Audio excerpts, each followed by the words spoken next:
deadline in this sector for voluntary presentation at the experimental center is 6 o'clock. You're supposed to be an artist. Use your imagination. Oh, thanks a lot. I'm all out. What's happening, everybody? Shelton J, Think About It Radio. We got another episode for you tonight of Straight from the Streets with my heavy hitters and no quitters, Mr. Brandon Whiting and Mr. Vincent Booker. Man, I hope you guys had a happy new year. What's happening? What's going on, bro? Everything's all right. What's good with you, bro? Everything is everything. Can you dig it? Can you dig it? Right. And if you can dig it, let's go right. shovel shopping. It's time to dig. Man, did you guys have a good New Year? What you say, bro? I'm sorry, did you guys have a good New Year? Oh, yeah, most definitely, man. I enjoyed mine, man. How about you? I know you enjoyed yourself. Yeah. Just kind of relax and chill, man. Just kind of, I did some grilling and some chilling, if you will.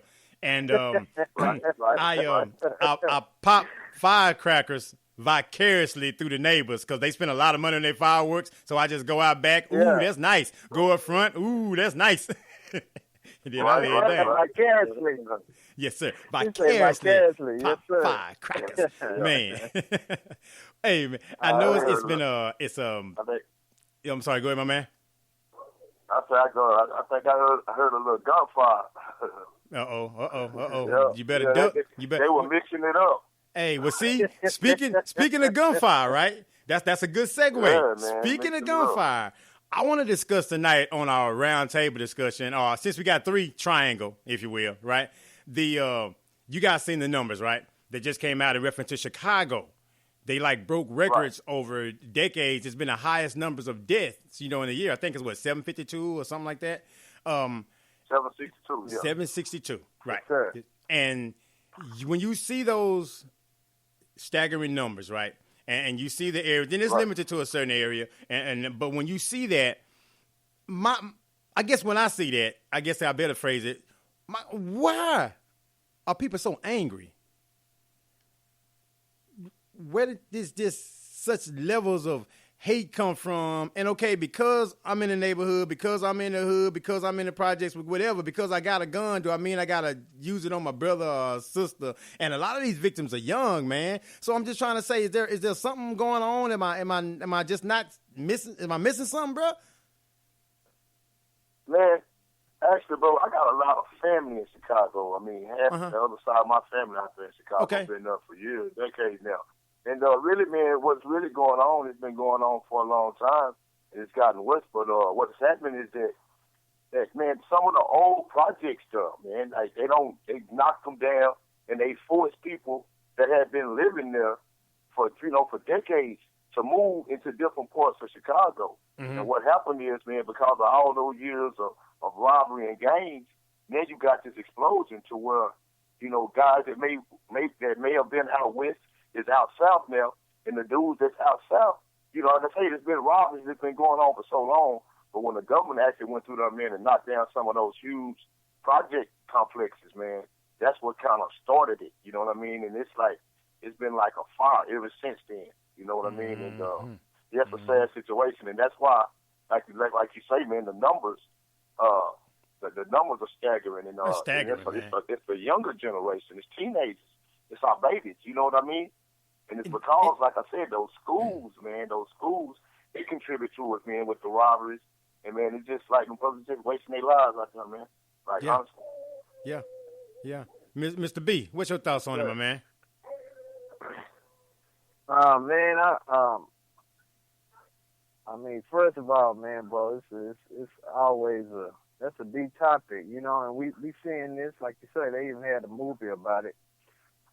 Spike Lee did Chirac, and they had a lot of satire and stuff. It kind of got off track, a lot of stuff, But I understand some of the points he was making, and some people from Chicago, was kind of upset about that movie, how it was portrayed.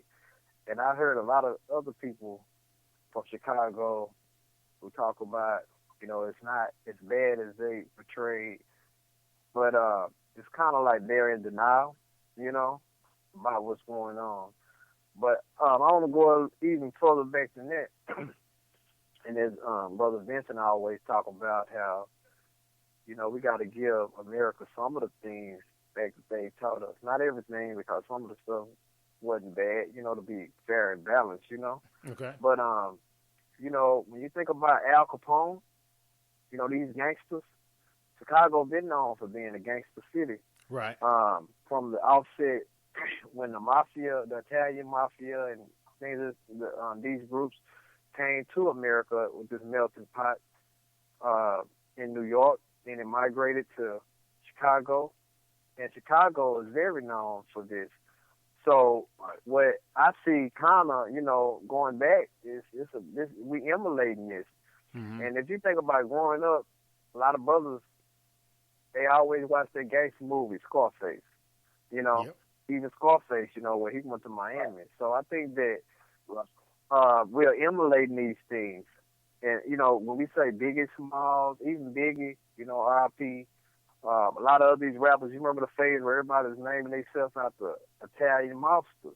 Yeah. You know, so, you know, I think now it just came to more of a forefront. It's always been a gangster city, just like, Vincen has already stated, but now it's just the younger people are doing it more. And I feel like basically when people feel hopeless, bro, mm-hmm. and a lot of them feel like they're going to die anyway, they had a story, bro. I don't know if you remember way back. It's like in the late 1990s. This brother's name was Yummy, young brother.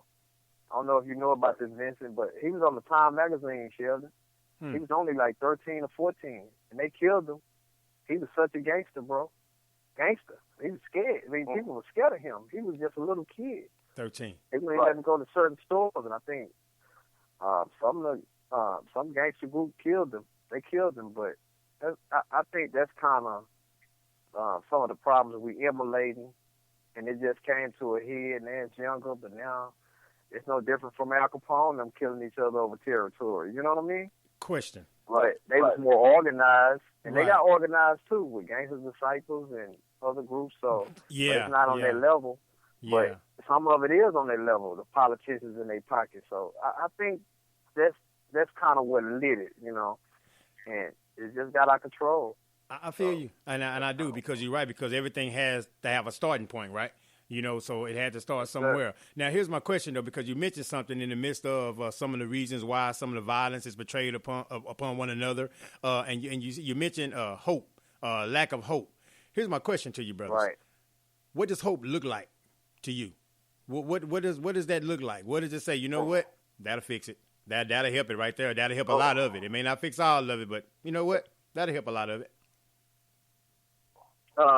Hope don't have a face, you know. Mm-hmm. It's intangible, and most things that what we're talking about that you strive for, we've been conditioned to believe, and just surrounding yourself with physical things and think that's going to make you happy or at peace. But really, in reality, the things that's going to make you at peace is things that you really can't touch. You know what I mean?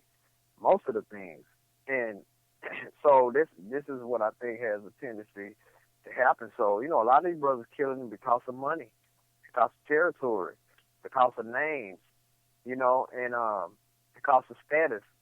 And all this goes back to what I'm saying, these physical things that we try to attach ourselves to. But, you know, it is hopeless. And it's a such thing to me, as things you can get so out far in that water, just like you were talking about a man Yes, sir. who can't swim.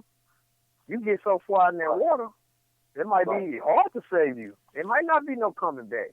No And doubt. I think, man, it's going to take some extreme situation. I ain't got the answer, bro. I'm honest with you saying that. So, I mean, and I ain't got no one solution to it. Right. And just like Vincent said, coming out of that slavery, it took 400 years, you know, to brainwash us like that. How many years you think it'll take us to get out of it? And it's not going to be overnight, but we can talk about some ways to try to start hipping. But, hey, man, if I see all this madness around me, hey, man, it's like Vietnam up there. What you do in Vietnam? I'm trying to survive. I'm going to kill you if I got to survive, you know? right?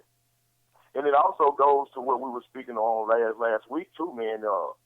That language, the language and the music. You know what I mean? It contributes a lot to it. Yes, you know? sir. It Right, feeds it. right. The music, it feeds it. So you know, I think once, like I say, if we change the narratives, that door for change. I mean, it's gonna always be the. I mean, them brothers, a lot of them, they lost, man. You know, it's a sad situation.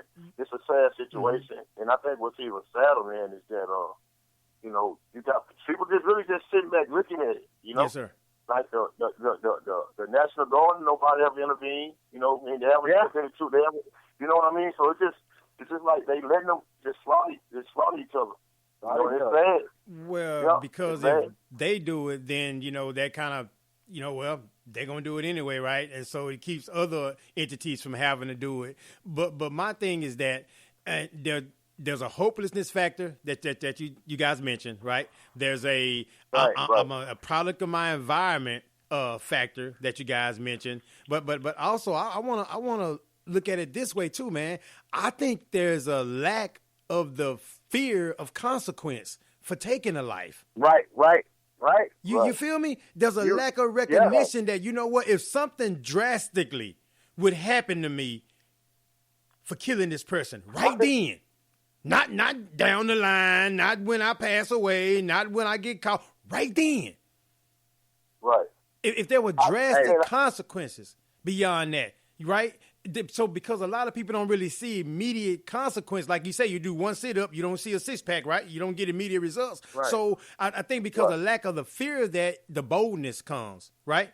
You don't, because you don't know. Legally, they're slapping them on the wrist for these gun crimes, man. Cats are going to jail for longer terms for less stuff, right? So they look at it, well, ain't nothing going to happen. So legally, then physically, nothing's going to happen, right?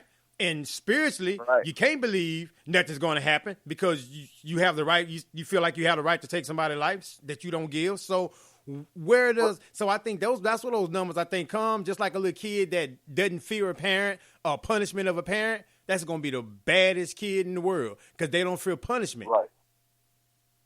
You know, in my opinion with that. Yes, sir. In my opinion with that, man, speaking about the hopelessness, right? The hopelessness, that feeling, it comes from, you know, if you 15, 16, 17 years old, man, and you know in every day in your neighborhood, in your community, somebody's just getting wasted. You know what I mean? Like the life expectancy for a young black male in Chicago may be, 24 years old, the way they dying out there? Yes, sir. Now imagine you 18, and you witnessing this. You witnessing this, right? And nobody is intervening. Right? You got government, you got police, you got all these different forms of you know what I mean, of authority, and ain't nobody doing anything. That's what creates the hopelessness feeling. So then what happens is that same young brother that probably was wanting a way out, he feel like he don't have a way out. So he becomes a part of the problem. You know what I mean? And Predator that's or prey. the sad part. Predator or prey. That's what it makes you. I agree with Vincent, man, on that, yes, and I draw this same parallel to any hood, not just Chicago, but also prison. Right. It's the same thing. A lot of brothers want to change, but you know, it was some situations in there where we felt like we just had to deal with, bro. We didn't want to be in a cell with a gang member, but you just can't move like that. So I look at that same place, and everybody ain't got the same strength, and then you dealing with an 18-year-old. And then this other stuff is already pumped into his psyche, and I think I'm going to die at 24, so, or I might not make it to 24, so I'm on edge anyway. Yes, and so I'm seeing death around me. That don't scare me. Yeah. Because I already expect to die. So that's hopelessness, bro. So you're definitely right. All I can see is that, you know, it's going to take a extreme case. Then what's best is to migrate, but who got money? You know, when you migrate, you're gonna have to have money. It's gonna you got to tear that down the way it is, bro. Up there, you might have to tear that whole city down and rebuild. Yeah. And migrate, but or send a National Guard and stuff. But then some black people gonna have a problem with that. Oh man, they over there pressing on black people. So how what's the solution? You know what I'm saying? It's a dire situation, bro. It is. But see,